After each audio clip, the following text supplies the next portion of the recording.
Finally guys आपको पता ही होगा आपकी प्री बोर्ड परीक्षाओं का कितना बड़ा महत्वपूर्ण योगदान होने वाला है वार्षिक परीक्षाओं के लिए। आपको पता है कोविड-19 इतनी तेजी से बढ़ता जा रहा है, जिसकी वजह से अगर आपकी फाइनल परीक्षा नहीं हो पाती है तो वहां पर इन प्री बोर्ड परीक्षाओं का बहुत बड़ा योगदान आपके लिए होने वाला है। जैसा कि आपको पता ही है, एमपी बोर्ड की इस बार प्री बोर्ड परीक्षाएं ओपन बुक पद्धति से कराई जा रही हैं।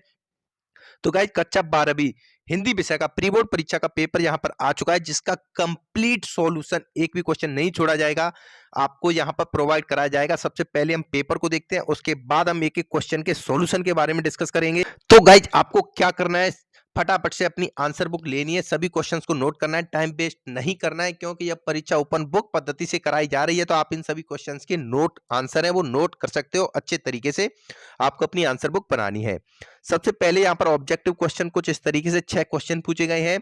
उसके बाद देखिएगा दूसरे क्वेश्चन में यहाँ पर रिक्त स्थान की पूर्ति पूछी गई है। तीसरा क्वेश्चन आप यहाँ पे देख सकते हो, सही जोड़ी आपको मिलानी है। चौथे क्वेश्चन में कुछ एक एक नंबर के क्वेश्चन पूछे गए हैं और पांचवें क्वेश्चन में 6 ट्रू एंड फॉल्स पूछे गए हैं। एक भी क्वेश्चन को नहीं छोड़ूंगा, सभी क्वेश्चन के कंप्लीट सॉल्यूशन आज की इस वीडियो आपको मिल जाएंगे।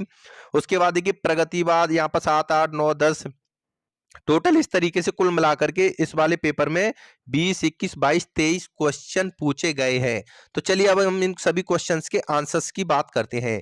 तो गाइस जो पहला क्वेश्चन था उसका आंसर हो जाएगा सूर्योदय। पहले में ऑब्जेक्टिव क्वेश्चन में सूर्योदय लिखा जाएगा। दूसरे क्वेश्चन का ऑप्शन नंबर फर्स्ट सही हो जाएगा, नए जीवन का उदय, ये लिखा जाएगा। तीसरे क्वेश्चन में आंसर आपका लिखा जाएगा पीढ़ी अंतराल। इसके बाद चौथे क्वेश्चन में आंसर आपको 3 लिखना पड़ेगा। इसके बाद गए यहाँ पर पांचवा जो क्वेश्चन पूछा गया है उसमें आंसर आएगा भरत मुनि, ये वाला ऑप्शन इसका सही हो जाएगा। इसके बाद गए जो छठवां क्वेश्चन है उसका आंसर हो जाएगा जुबान का पक्का होना, ये इसका राइट आंसर हो जाएगा। इसके बाद यहाँ पर रिक्त स्थान की आपको पूर्ति करनी है दूसरे क्वेश्चन में। तो गाइज पहले क्वेश्चन में आपको हजारी प्रसाद द्विवेदी लिखना है, दूसरे क्वेश्चन में उमाशंकर जोशी लिखना है, तीसरे क्वेश्चन में आपको इनकोडिंग लिखना पड़ेगा।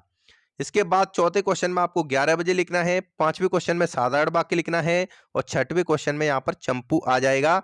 एंड गाइस सातवां जो क्वेश्चन है उसमें आपका भारतेंदु हरिश्चंद्र आ जाएगा। तो इस तरीके से यहाँ पर दूसरा क्वेश्चन कवर कर लिया। तीसरा क्वेश्चन है सही जोड़ी बनाइए। तो सही जोड़ी के आंसर आप देख सकते हो, पहली जो सही जोड़ी है उसमें वो आपको पहलवान की ढोलक से मिलाना है। दूसरी सही जोड़ी है उसको आपको हरवंश राय बच्चन से मिलाना है। तीसरी सही जोड़ी है उसको यात्रा वृत्तांत से मिलाना है। चौथी सही जोड़ी को शब्द गुण से मिलाना है। पांचवी सही जोड़ी को भाषा से मिलाना है और छठवीं सही जोड़ी को 6 प्रकार से मिलाना है। इसके बाद गाइस जो चौथा क्वेश्चन है, एक एक नंबर के क्वेश्चन है, वो मैं आपको पीडीएफ। तो बच्चों आपको भी आते हैं पढ़ाई में डाउट्स, घबराइए मत, क्योंकि डाउट नट आपके साथ है ना। चाहे आपका डाउट कैसा भी हो, कहीं से भी हो, उस डाउट का फोटो खींचो, क्रॉप करो, तुरंत वीडियो सॉल्यूशन आपको मिल जाएगा डाउटनट ऐप पर। फ्री में पूछिए, आपके अनलिमिटेड सवालों का सॉल्यूशन डाउटनट ऐप पर आपको मिल जाएगा। चाहे आपका सवाल क्लास 6वीं से लेकर 12वीं तक का हो, आईआईटी, जेई, नीट या फिर सीबीएसई, यूपी, बिहार, राजस्थान या फिर अदर बोर्ड का हो, चाहे कोई भी सब्जेक्ट हो, physics, chemistry, math, biology, science, सबका सॉल्यूशन मिलेगा आपको डाउटनट ऐप पर। साथ ही डाउटनट ऐप पर चल रही है class 9 to 12 IIT, JEE, NEET की लाइव क्लासेस, जिनसे पढ़कर इंडिया के सभी बच्चे रैंक 1 लेकर के आ रहे हैं। तो देर किस बात की, लिंक डिस्क्रिप्शन में जाइए, डाउनलोड कीजिए डाउटनट ऐप को। फाइल में प्रोवाइड कराऊंगा, आगे बताऊंगा पीडीएफ फाइल आप कैसे डाउनलोड कर पाओगे, सत्य और असत्य कैसे लिखने हैं आपको। जहां पर टोटल जो सत्य और असत्य पूछे गए वो देखिए, पहला सत्य होगा, दूसरा सत्य होगा, तीसरा भी सत्य होगा, उसके बाद चौथा भी सत्य होगा, पांचवा असत्य होगा और गाइस छठवां भी सत्य होगा। तो यहाँ पर सत्य और असत्य खत्म हो जाते हैं। इसके बाद यहाँ पर सब्जेक्टिव क्वेश्चन स्टार्ट होते हैं, जिसमें पहला क्वेश्चन था छायावाद की प्रमुख विशेषताएं लिखिए। तो गाइस आप यहाँ पे देख सकते हो छायावाद की विशेषताएं क्या है, व्यक्तिवाद की प्रधानता, श्रृंगार भावना, प्रकृति का मानवीकरण, सौंदर्यानुभूति, नारी के प्रति नवीन भावना, जीवन दर्शन, वंदना एवं करुणा का आधिक्य, ये छायावाद की प्रमुख विशेषताएं ये हो जाएगा। इसके बाद देखिए प्रगतिवाद की विशेषताएं पूछी गई थी। तो प्रगतिवाद की विशेषताएं आपको यहां पर गाइस स्क्रीन पर दिखाई दे रही हैं, ये आपको नोट कर लेना है। इसके बाद देखिए चिड़ियों के बच्चे नीड़ों से क्यों जागते हैं, ये क्वेश्चन यहां पर पूछा गया है। तो देखिए चिड़ियों के बच्चे नीड़ों से इसलिए जागते हैं क्योंकि उनके माता पिता लौटकर आ रहे होंगे और ये बच्चे भूखे प्यासे होंगे, उन्हें खाने की चीज मिलने की प्रतीक्षा होगी, वे सारे दिन अकेले रहकर अपने माता पिता से मिलने के लिए उत्सुक रहते हैं। इसके बाद देखिए नाटक और एकांकी में आपको अंतर लिखना है, तो आप इस तरीके से लिख सकते हो, या फिर आप जब इसकी पीडीएफ फाइल डाउनलोड करोगे तो आपको कोई परेशानी नहीं आएगी। पीडीएफ फाइल कैसे डाउनलोड करनी है वो भी मैं आपको बताऊंगा। नेक्स्ट क्वेश्चन देखिए, भक्तिन का वास्तविक नाम क्या था, वह इसे लोगों से क्यों छुपाती थी। तो इसका आंसर आप देख सकते हो गाइज, भक्तिन का वास्तविक नाम लक्ष्मीन था, अर्थात लक्ष्मी था, जिसका अर्थ होता है धन की देवी। लेकिन लक्ष्मी के पास धन बिल्कुल नहीं था, वह बहुत गरीब थी, इसलिए वह अपना वास्तविक नाम छुपाती थी। उसे यह नाम उसके घर वालों ने दिया होगा।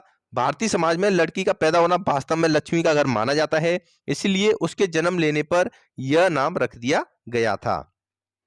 इसके बाद ये गाइस क्वेश्चन था, बिंब क्या है। तो हिंदी साहित्य में कविता की एक शैली है, बिंब का अर्थ होता है कविता को मूर्ति रूप प्रदान करना। तो इस तरीके से आपको इसका आंसर लिखना पड़ेगा। अभिधा शब्द की शक्ति, तो देखिए शब्द को सुनते ही अथवा पढ़ते ही श्रोता या पाठक उसके सबसे सरल प्रचलित अर्थ को बिना अवरोध के ग्रहण करता है, वह अभिधा शब्द शक्ति कहलाती है। इसका पूरा आंसर आप यहाँ पे देख सकते हो। इसके उदाहरण आप देख सकते हो, मोहन पुस्तक पढ़ रहा है। बार्डिक छंद का आंसर आप यहाँ पे मिल जाएगा। इसका ये यहाँ पर ये सॉल्यूशन एग्जाम्पल है, उसका उदाहरण है। ठीक है गाइज। इसके बाद देखिए, खाक छानना एक प्रचलित लोकोक्ति एवं हिंदी मुहावरा है। इसका अर्थ क्या होगा, व्यर्थ मारे मारे फिरना। खाक छानना का मतलब होता है व्यर्थ मारे मारे फिरना। प्रयोग क्या हो जाएगा, हमने सोचा कि पुस्तकालयों की खाक छानने के बजाय क्यों न सर्वज्ञ जी योग्यता का लाभ उठाया जाए। इसके बाद गाइस देखिए, अपना उल्लू सीधा करना, ये मुहावरा है, यानी अपना हित सीधा करना। इसका मतलब है अपना काम निकालना। तो इसका वाक्य का प्रयोग क्या हो जाएगा, अपना उल्लू सीधा करने के लिए लोग अपने मित्रों को भी धोखा देने से नहीं चूकते हैं।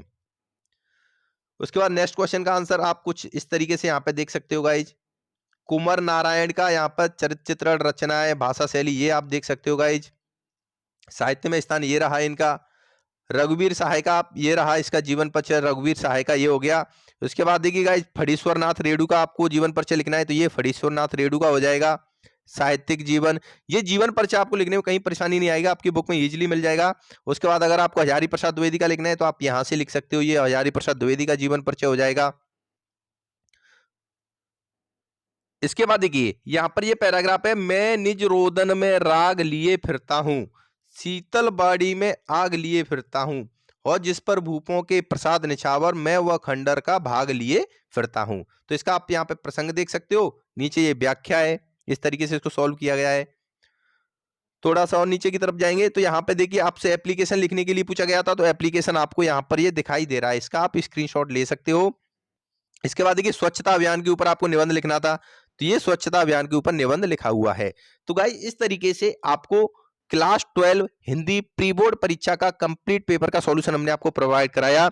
इसमें गाइस 3 क्वेश्चन छोड़े गए हैं, वो क्वेश्चन इसलिए छोड़े गए हैं क्योंकि उन क्वेश्चंस के आंसर हैं मैं आपको अपने टेलीग्राम पर प्रोवाइड कराऊंगा, जिसकी लिंक वीडियो के डिस्क्रिप्शन में मिल जाएगी। जाइए ज्वाइन कीजिए। धन्यवाद दोस्तों।